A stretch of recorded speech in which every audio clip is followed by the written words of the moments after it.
Myanmar, Thailand, এমনকি ভারতবর্ষের বিভিন্ন প্রদেশে ঘটে যাওয়া একের পর এক ভূমিকম্প আমাদের আবারও প্রাকৃতিক দুর্যোগের ভয়াবহতাকে স্মরণ করিয়ে দিল। কিন্তু প্রশ্ন হলো, এই ধরনের ভূমিকম্পের সাথে জলবায়ু পরিবর্তনের কোনো যোগাযোগ আছে কি? বিজ্ঞানীরা বলছেন, জলবায়ু পরিবর্তন বা ক্লাইমেট চেঞ্জ এবং ভূমিকম্পের মধ্যে সরাসরি কোনো সম্পর্ক নেই। ভূমিকম্পের মূলগত কারণ নিহিত আছে ভূয়াস্তরণের টেকটনিক প্লেটের অতিরিক্ত নড়াচড়া। তবে ক্লাইমেট চেঞ্জের ফলে সৃষ্ট চরম আবহাওয়া তথা সমুদ্রপৃষ্ঠের উচ্চতা বৃদ্ধি ভূতাত্ত্বিক প্রক্রিয়াগুলোকে প্রভাবিত করার জন্য যথেষ্ট। তাই এইগুলিও পরোক্ষভাবে ভূমিকম্পের সম্ভাবনার জন্য দায়ী। বিগত কয়েক বছরে জলবায়ু পরিবর্তনের ফলে খরা, বন্যা ও ঘূর্ণিঝড়ের মতো দুর্যোগের সংখ্যা ভয়ঙ্করভাবে বৃদ্ধি পেয়েছে। এতে আমাদের অবকাঠামো ও সমাজের উপরেও বাড়তি চাপ সৃষ্টি হচ্ছে।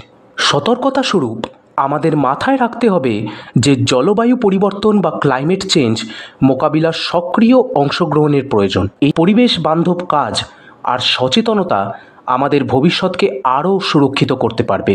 মনে রাখবেন, প্রকৃতির প্রতি যত্ন নিন, ভবিষ্যৎ সুরক্ষিত করুন।